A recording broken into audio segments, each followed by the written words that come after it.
So my name is Aviann Morris, and I am the second of my mother's 3 daughters. I grew up in Mova Laventil. I actually went to Success Laventil Composite School. Thereafter I went on to do my bachelor degree at Roy Tech in HR and marketing.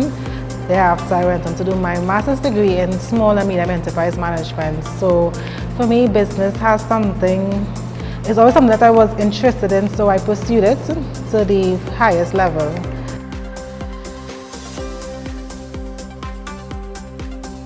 Some years ago, I was helping one of my aunts with our family reunion invitations, and something about it just piqued my interest. I didn't know that you can create so many different things. In talking to her, she shared different experiences with me, and I started to inquire a little more. So I went online, bought little different machines, different tools that I could use. So I started to make little cards for friends, little invitations for them, and not realizing that my hobby eventually grew into a business, a few years after that. My grandmother, she lives in Tobago. She's about 92 years old, and she does craft. Anything you can possibly think about. So I have an uncle who's an artist as well.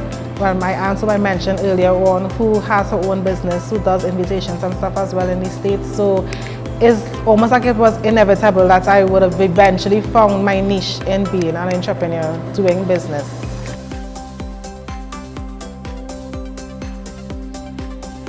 The name of my business is JaMor Concepts. I got the name JaMor basically from my parents' surnames. The first 2 letters, J.A., represents my mother's last name, James, and M.O.R. represents my father's surname, Morris. We specialize in handmade invitations for weddings, events, birthdays, baby showers, you name it. We recently started to go into event planning as well. So one of the aspects that we are focusing on now is wedding day coordination services. The tagline for my business is handmade just for you. And that tagline came about because I honestly felt that, okay, just as everyone has a different fingerprint, so my work should be a reflection of that. Everybody is different, everybody is unique. So when I create an invitation for a client, it would not be replicated for someone else. It may have the same concept, but it won't be the same.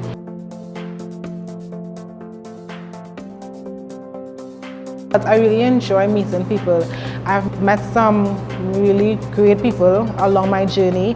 I recently had a client who sells vehicles, and when I was looking to purchase my vehicle, they were able to assist me and stuff like that. So you never know, it's a network.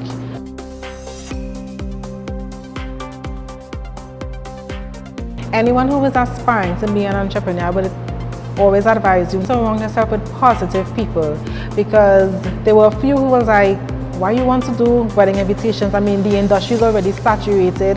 You have so many people already doing event planning and stuff like that, but I know what I can bring to the table. What I can bring to the table is something different.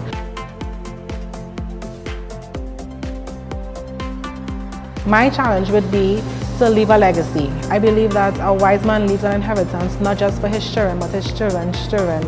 And there's always something that my grandfather would tell me before he passed away, in order to preserve what belongs to us, we must love what belongs to us. And we need to love Trinidad and Tobago. We can't just speak negative things about it and expect to know that things would change. We need to love country, and with that, we will truly leave a good legacy for our generations to come.